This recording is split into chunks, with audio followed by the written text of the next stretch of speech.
Ok, hermanos, vamos a tener un momento de oración, por favor.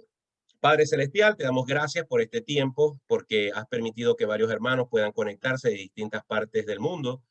Y queremos rogarte, Señor, que tú permitas que lo que vamos a hablar hoy, Señor, sea simplemente para que podamos reafirmar nuestra fe y estar convencidos de que estamos fundamentados en la roca que es Cristo Jesús. Te rogamos, oh Dios, que este tema de Israel pueda traer luz a nuestras vidas y de esa manera podamos tener más claro el panorama y cómo podemos interpretar los hechos que ahora mismo están sucediendo en el Medio Oriente. En el nombre de Jesús queremos darte gracias y te rogamos tu dirección en esta noche. Amén y amén. Bien, hermanos, el tema de Israel es un tema que está ahorita caliente. De hecho, no he revisado las noticias, pero entiendo que el Consejo de Seguridad de la ONU se iba a reunir hoy para tratar el tema.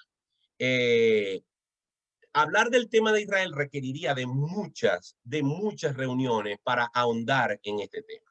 Lo primero que yo quiero decir es que yo aquí no voy a ahondar en temas teológicos ni en temas políticos. Simplemente quiero satisfacer algunas dudas y muchas de esas dudas van a estar totalmente sujetas a mi opinión personal o por lo menos cómo yo interpreto lo que en la Biblia está.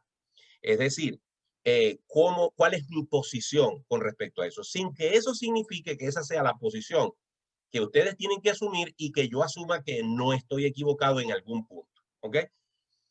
Lo primero, yo hice una pequeña agenda para no perder el hilo. Y lo primero que yo tengo que decirles es lo siguiente. En el tema de Israel, ustedes tienen que tomar en cuenta que existen dos escuelas de interpretación bíblica básica. Hay muchas escuelas dependiendo del tema. Por ejemplo, el tema de la soteriología, que es el tema de la salvación, hay escuelas distintas que analizan el tema de la salvación y cómo es la salvación. El tema escatológico, que es el tema profético de las cosas futuras, hay 3, 4, 5 escuelas, dependiendo de la escuela que usted tome, un mismo versículo, un mismo pasaje, un mismo libro o una serie de eventos escatológicos en la Biblia, usted los puede interpretar en forma literal, en forma espiritual, en forma simbólica, etc. Yo les he dicho a ustedes, sobre todo para los que pertenecen al grupo de discipulados, que lo más importante para un cristiano es estar claro en las doctrinas básicas en las cuales el 99.99% de los teólogos está de acuerdo. Que Dios es Padre, Hijo y Espíritu Santo, que el hombre es pecador, que el hombre está condenado, que la salvación es solamente por medio de la gracia en Cristo Jesús, que Jesucristo es Dios, que existe solamente un cielo y un infierno, que va a haber un juicio final, que Jesucristo va a volver otra vez, así haya rapto o no haya rapto, etcétera, etcétera. Esos temas que yo los llamo siempre el tronco de la doctrina cristiana, en esos temas básicos y principales, casi los teólogos no tienen diferencia. Pero cuando llegamos a las ramas, entre más finita sea la rama, más diferencia vamos a conseguir, los teólogos manifiestan ciertas posiciones distintas. Y el tema de Israel es uno de esos temas. Entonces, cuando usted va a analizar el tema de Israel, usted tiene que entender que existen por lo menos, pueden haber más, pero dos escuelas básicas o principales. Una es la escuela o la forma de interpretar la Biblia que se llama la teología del pacto. No voy a entrar en detalles sobre qué es la teología del pacto, pero voy a decir algo muy breve. Y la otra teología que se confronta con esta, donde hay diferencia, es la teología dispensacionalista, de dispensación. La doctrina del pacto es una doctrina un poco más antigua que la doctrina dispensacionalista.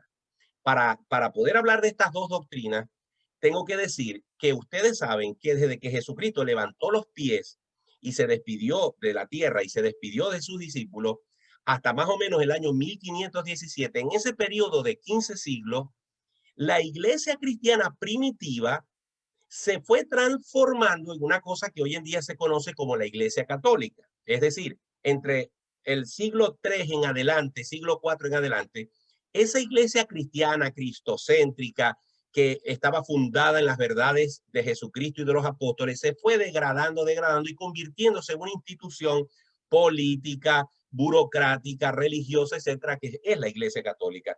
Y por supuesto surgieron una cantidad de adefesios y de torceduras de la palabra, Y en el año 1517 ocurre un evento histórico del que ya hemos hablado, que se llama la Reforma, o inicia una cosa que se llama la Reforma, cuando Martín Lutero, un sacerdote católico, el 31 de octubre de 1517, irrumpe y coloca 95 tesis en la puerta de la catedral de su ciudad, y allí comienza todo un proceso que es como nos llaman a los evangélicos, no importa denominación, los católicos nos llaman los protestantes. Ya yo les he dicho que en protestantes hay presbiterianos, metodistas, luteranos, bautistas, etcétera. ¿Ok? Todos los que somos protestantes tenemos estas dos, podemos estar en alguna de estas dos escuelas. La primera, la que surgió prácticamente con la Reforma, es la escuela o la teología del pacto. Y la teología del pacto básicamente lo que dice es que Dios ha mantenido una continuidad en su forma de tratar con el hombre desde el Edén hasta el día de hoy. Y que esa continuidad se ha basado en pactos que Dios tuvo con Adán, el cual lo quebró, lo quebrantó, con Abraham, con Noé, con Moisés, con David, etcétera, etcétera, etcétera. Entonces, en la teología del pacto, los que defienden esta teología, que en la mayoría de los casos son reformados, es decir, son personas que abrazan la teoría, la doctrina de la reforma, muchos de ellos piensan que Israel dejó de ser el pueblo de Dios. Es decir, que aquella relación que tuvo Israel con Dios en el pasado, en el Antiguo Testamento, producto de la desobediencia de Israel y de que Dios los llamó al arrepentimiento durante siglos y siglos y siglos, hubo un momento de la historia alrededor del siglo VI antes de Cristo en que Israel, los dos reinos, tanto el reino del norte como el reino del sur, perdieron su liderazgo. Israel desapareció como nación, como pueblo, fueron esparcidos y el reino de Israel fue desechado. Y esta doctrina del pacto, esta escuela teológica de cristianos evangélicos que son mis hermanos en Cristo y son hermanos en Cristo suyo, piensan que Israel hoy en día es la iglesia. Es decir, que Dios, de los judíos creyentes, de los judíos que han aceptado a Cristo y de los gentiles que han aceptado a Cristo, se formó un Israel espiritual y no el Israel nacional, político, de linaje, de nación, de pueblo. De hecho, yo le hice una pregunta al doctor César Vidal, un excelente predicador que estuvo ahora este fin de semana en la iglesia, un hombre súper preparado que ha escrito 200 libros, que habla 16 idiomas, que es escritor, que es teólogo, que es historiador, un hombre que lo han invitado en CNN, que tiene su canal de YouTube, que tiene millones de vistas, un hombre muy conocido en Hispanoamérica en los últimos 20 años. Y él, como pertenece a esta escuela, opina que Israel es una nación como cualquier otra, como Zimbabue, Venezuela, Estados Unidos, Canadá. Es decir, que la relación que alguna vez existió, el nexo que alguna vez existió de ese pueblo mío, que decía el Señor, desapareció por su desobediencia y ahora ese Israel se convirtió en la iglesia y los judíos y forman un solo cuerpo basado en lo que dice Romanos, que ya no hay judío, ya no hay escita, ya no hay griego, ya no hay mujer, ya no hay hombre, etcétera, etcétera, y ahora todos son unos en Cristo. Y otros textos, por supuesto, del Antiguo y del Nuevo Testamento. Recuerden que estoy yendo a 200 kilómetros por hora porque si no, no nos va a dar tiempo a avanzar.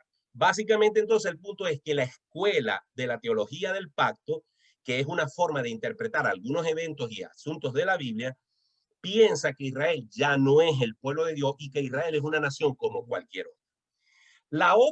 La otra acera es la acera dispensacional a la que yo pertenezco y a la que pertenecen muchísimos cristianos, ¿ok?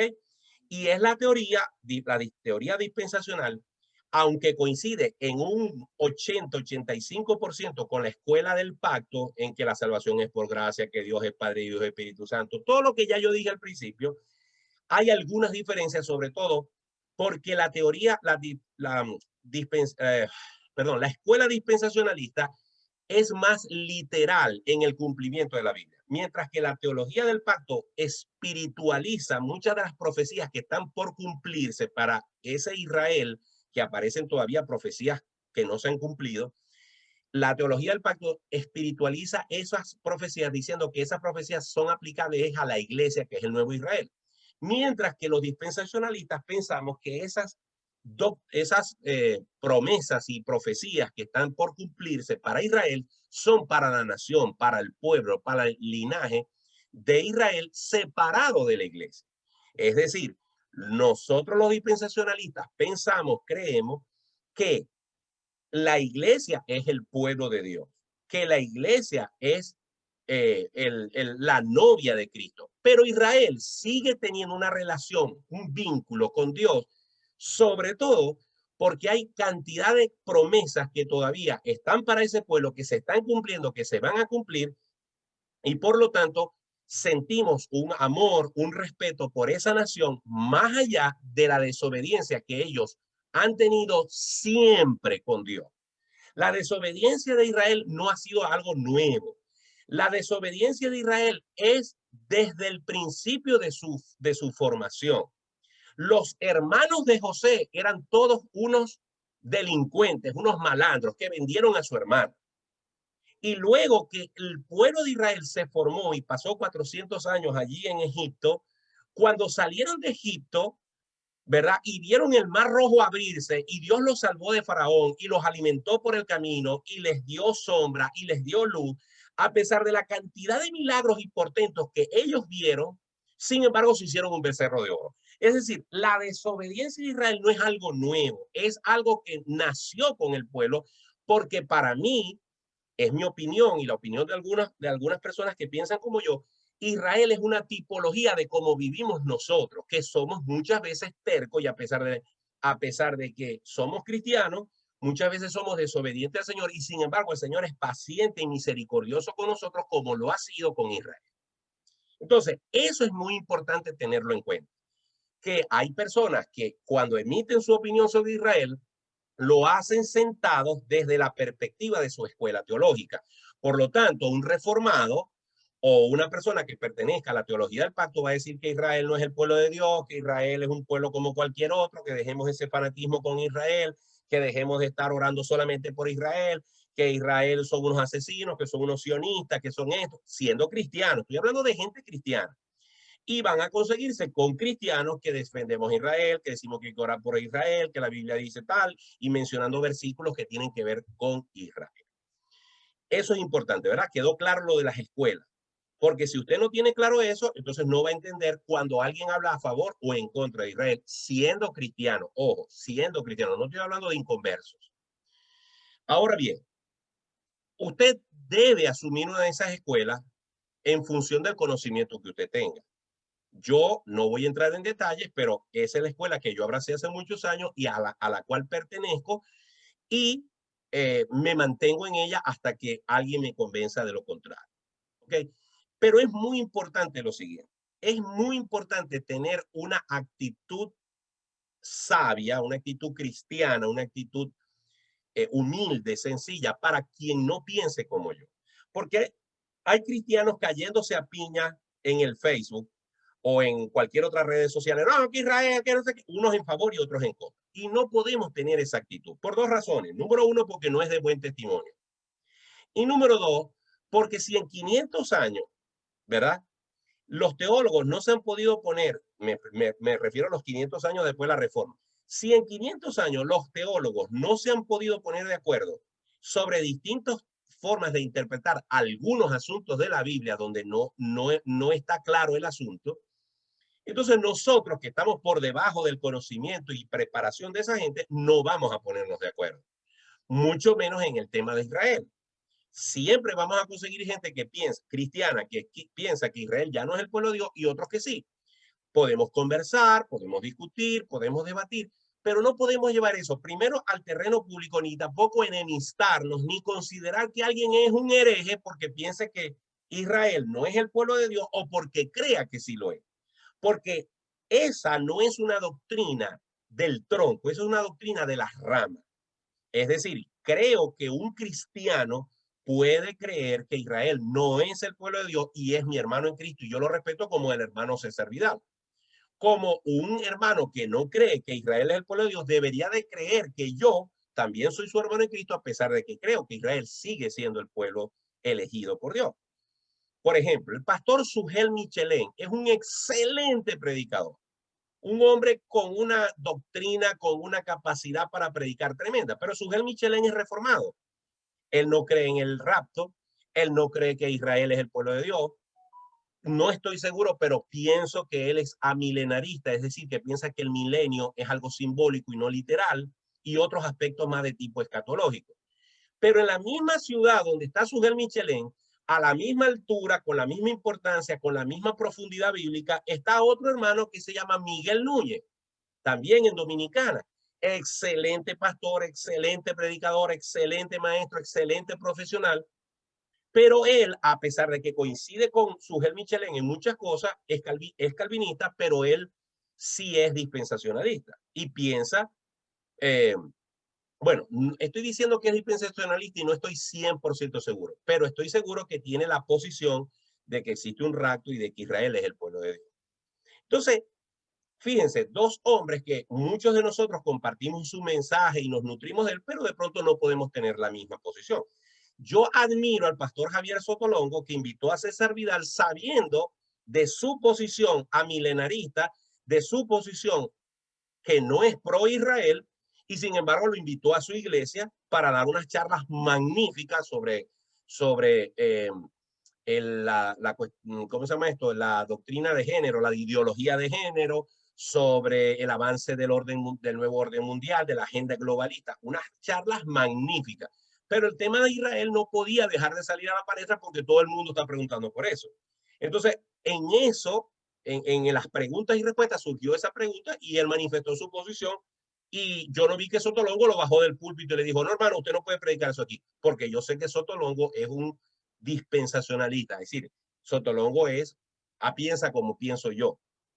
A pesar de esa diferencia, lo que quiero decir es que nosotros, cuando las doctrinas tengan que ver con las ramas, no podemos asumir posiciones inmaduras y ofender al otro y ponernos bravos y llamarlo hereje porque no piensa lo mismo que yo si se trata de las ramas. ¿Ok? Muy bien. Lo otro que yo quería decirle es lo siguiente. Creo que el problema ha estribado en lo siguiente. Pareciera que los que no creen que Israel es el pueblo de Dios, cuando ven que un cristiano pone cosas a favor de Israel, pareciera que ellos interpretan que los que apoyamos a Israel estamos diciendo o estamos pensando o estamos enseñando que los judíos se van a salvar porque son judíos. Es decir, algunas personas piensan que nosotros defendemos a Israel porque creemos que ellos automáticamente van a ir al cielo. Pero que yo sepa, ningún cristiano que tenga dos dedos de frente y que conozca la Biblia, básicamente, puede creer que alguien se va a salvar porque es descendiente de Abraham. Primero, porque eso no lo dice la Biblia. Y segundo, porque el apóstol Pablo se cansa de decir, en especial en la carta a los romanos y a los gálatas, que la salvación es por la fe y que lo que te hace realmente hijo de Dios y lo que te hace en todo caso linaje de Abraham, espiritualmente hablando, es que tú creas como Abraham por fe en Dios. Dice el mismo apóstol Pablo que a Abraham, que es el padre de toda la nación hebrea, le fue contada su fe por justicia. Es decir, que Abraham fue justificado por la fe, no por las obras, no por ser judío, no por circuncidarse, no por ser el padre de la nación hebrea. Y si David se salvó, que yo creo que se salvó a pesar de la vida desordenada que tuvo, David se salvó porque dice la misma Biblia que él era conforme al corazón de Dios. Es decir, cada persona que se ha salvado en el Antiguo y en el Nuevo Testamento, su justicia se le adjudica de parte de Dios porque tuvo fe en Dios. Y los que se han condenado, judíos o no, es porque no han tenido fe en Dios. Entonces, pareciera que cuando uno defiende a Israel en las redes sociales o en una conversación o lo que sea, la otra persona está pensando que yo estoy aplaudiendo las cosas que Israel está haciendo en contra de otros pueblos y que yo creo que hay que defender a Israel porque ellos son hijos de Dios. No, todos los israelitas que no crean en Cristo están tan condenados como cualquier gentil que no cree en Cristo. Y necesitan a Jesucristo igualito. Ellos no tienen ninguna ventaja, ellos no tienen un terreno adelantado. Ellos no tienen nada de ventaja en su salvación eterna, en su seguridad de salvación eterna por ser judíos. Pero lo que sí tiene Israel, desde mi perspectiva y desde la escuela dispensacional, es que la nación de Israel, el pueblo de Israel, tiene una relación aquí en la tierra con Dios y Dios no ha terminado su trabajo con ellos. Y como no ha terminado su trabajo con ellos, muchos de ellos o el pueblo en general se beneficia de los beneficios, perdón, se beneficia de las promesas que Dios tiene para con esa nación, aun cuando muchos de ellos son ateos, incluso cuando son tan despreciables del Mesías como fueron los que lo crucificaron. ¿Qué hizo el pueblo cuando le pusieron a un ladrón como Barrabás y a Jesús, que era el Hijo de Dios? Escogieron a Barrabás y le dijeron a Pilato, la sangre de él sea sobre nosotros y sobre nuestros hijos. Y Dios le tomó la palabra, porque Israel ha llevado más palos, como decimos en Venezuela, que una gata ladrona. Pero a pesar de los palos que Dios le ha dado, nadie puede negar que Israel ha sido una nación bendecida y que de una forma milagrosa Dios la ha cuidado, la ha preservado, la ha prosperado y la ha sostenido hasta el día de hoy y lo va a seguir haciendo en contra de la opinión de quien sea. Eso es lo que creemos los que defendemos a Israel, por lo menos lo que creo yo. Yo defiendo a Israel no desde el punto de vista político, ni siquiera desde el punto de vista espiritual de su salvación, sino desde el punto de vista de la relación que Dios tiene con ellos y que todavía no ha terminado.